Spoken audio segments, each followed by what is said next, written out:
It gives me great pleasure now to introduce from the University of Limerick Dr. Bríd Quinn, who will discuss for the next while what are the main strands of activity for a directly elected mayor, if we have one.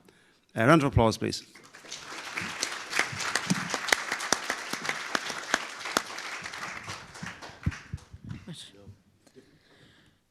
A cóir de Gael is mór an onóir dom a bheith an seo. Not just because I'm near a GAA man, but I wanted to say how wonderful it is to be here. It's a privilege, an honour, and exciting to be involved in this process. So, as the Cathaoirleach said, I'm retired from the University of Limerick, but when I was working there, my specialism was local government in Ireland and Europe, and I've continued in that vein in various fields since my retirement. And I want to talk now about services.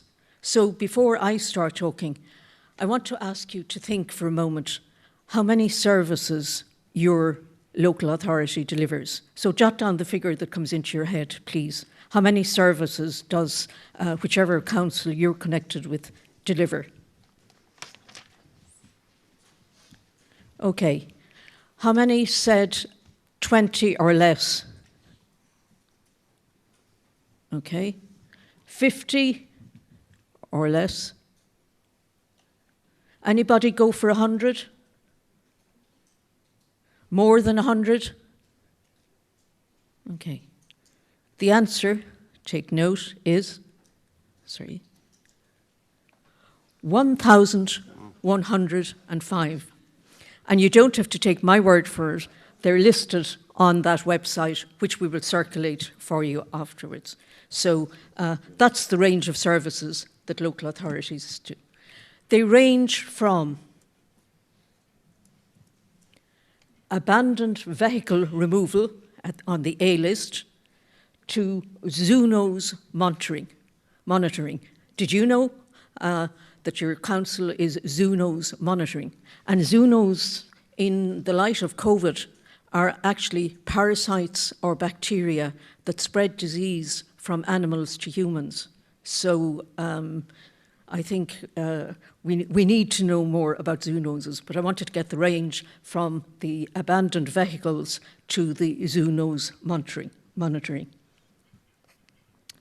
But the day-to-day organisation of the various tasks and services which local authorities perform are there in the visual. So you have everything from housing, some connections with water, not as much as they used to have, planning, which has come up so frequently today. The register of electors is managed by our local authorities, and from looking at systems in other countries, it's managed very well here. Economic development, fire services, and so on. So those 10 sectors are the way in which so many of our services are organised. And Ireland's local authorities, in view of the last questions and what A said earlier today, when you're comparing local authority systems, it's important to remember that local authorities in Ireland don't have responsibility for most of health or education and some other services. So if you're saying that they spend X amount in Norway or somewhere at local level, bear in mind that maybe all the costs of education, like teacher salaries, the health costs and so on, are factored into the figure which gives you. So just be a little cautious when you're making comparisons that you are comparing like with like. So if you could strip out education and strip out health, you would find that they still are spending a lot more than here, but that the gap isn't quite as obvious as it seems at first sight. So I'm just going to talk about a few of those areas of services for a few minutes. And one of the very important ones, as you could imagine, the planning and economic development. And it's only since 2014 that local authorities in Ireland are responsible for economic development.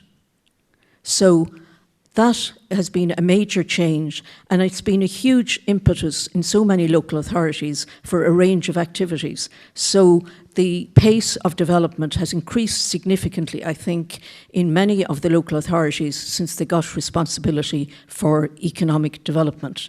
Also included in their brief is forward planning, development management, enforcement of planning, and I think we all have opinions on whether that's done effectively or not, strategic housing developments, the economic plan for each local authority area, and quite importantly, the local enterprise office, or the LEO as it's known in common parlance. So they give you a flavour of some of the activities that your local authority is engaged in.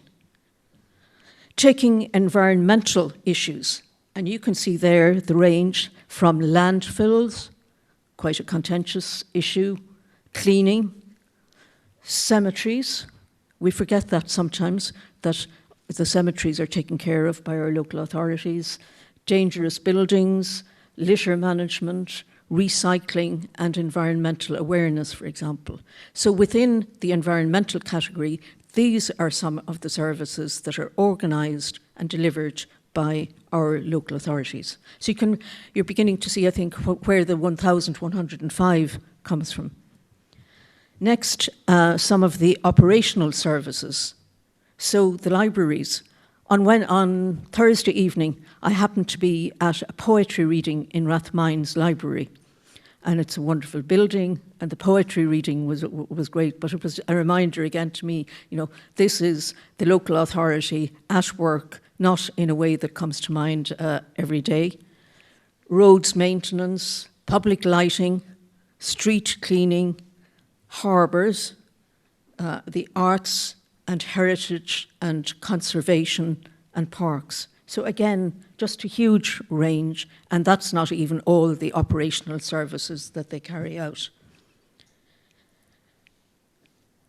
It's clear from many of the questions and sort of the discussions at coffee and lunch and everything like that, that housing is an issue that is of concern to so many of you. And just some of the housing dimensions that our local authorities have to deal with. So maintenance of the houses, the stock that they already own, the assessment, allocation and transfers. And as we know from the media and various articles, that's always a contentious subject. Housing lists, how they're managed, how they're changed, who's allocated and so on. Estate management.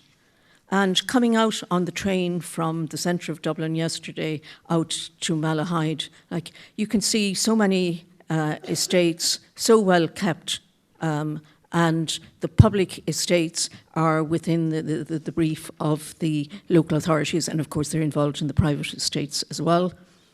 Homelessness has come up, and again our local authorities work so hard, particularly those in urban areas, with dealing with homelessness.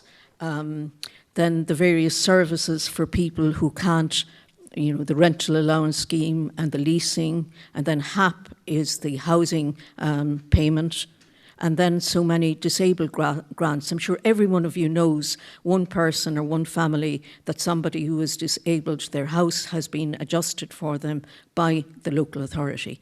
Again, giving you a flavour of the range of services that our local authorities do provide.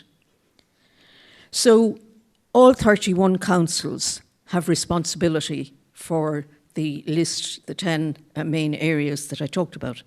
But what happens in South County Dublin is different from Dublin City. What happens in Limerick is different from Leitrim. And why is there such uniformity on the one hand and diversity in the other hand?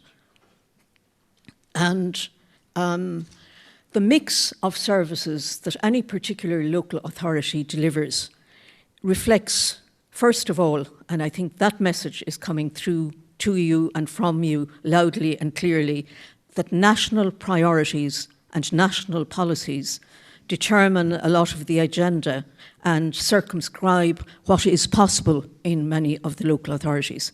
Similarly, the national targets, whether they're for housing or miles of road or whatever. Sometimes the wishes and desires of local authorities are constrained sometimes by the number of statutory instruments or regulations or directives or guidelines with inverted commas on the side that are set by central government. And because local authorities are dependent on central government for quite a high proportion of their money, obviously they have to comply with all those requirements. So they're the kind of externally set priorities and constraints. But also each individual local authority will have a different set of priorities reflecting the citizens, the councillors, what the councillors deem to be priorities, of course. And that mix and whether it is achieved depends on the local authority budget and how much money they have, how much money they have discretion over, so that they can prioritise some of that budget for specific acts. And the other thing is the capacity of the local authority, both administrative and financial. And just to give you an idea of the diversity, I have figures there for the amount that's spent per capita in different local authorities. So in Leitrim in 2020, it was 1686. In Cork City, which you might have expected to spend more, it was 1483. In Cork County, less than the city, 1162. And in County Meath, the spend was 861 per capita. The point I'm trying to make is that it's very different. It depends on all the things that I've said already, the priorities and the budget being particularly deterministic. So how are all these services organised and delivered? And they're delivered in a number of ways. Some of them are delivered directly by the local authorities. So you engage with the local authority and the service is delivered by the local authority. In recent years, there are more and more services being shared by local authorities. So, for example, all the salaries of local authorities are organised out of County Laois. So Laois County Council looks after the salaries for every local authority employee in the whole of Ireland. In Limerick, the City and County Council has taken over responsibility for the HAP, the Housing Assistance Payments. So all of those are delivered via Limerick City and County Council as a form of shared service. Then sometimes local government just instructs or expects local authorities to act as agents of central government. So that's the framework for delivering certain services. Other services are delivered in collaboration with state agencies, for example, the HSE. I referred earlier to maybe houses being remodelled for somebody who has issues. That would be carried out in a collaboration between HSE and the local authority. And the same is true in other instances, that you have that collaboration, sometimes in education and so on, between the local authority and whatever the state agency, like the HSE, the Department of Education, or whatever. More and more since the mid-90s, services are being delivered by local authorities in collaboration with community organisation. Part of that goes back to the 1990s, when there were significant amounts of EU funding available for community projects. I live in an area of County Limerick near the Ballyhowra Mountains, and there was a leader company there, an EU-funded company, and the amount of development that happened over those years has been incredible because the EU funding was available. But that EU funding was spent in collaboration with the local authorities in Limerick and Cork, because it's on the border. When the restructuring of local government happened in 2014, and you'll be hearing from time to time about that, but one of the changes was again to institutionalise and formalise that collaboration between community organisations and local authorities and so on.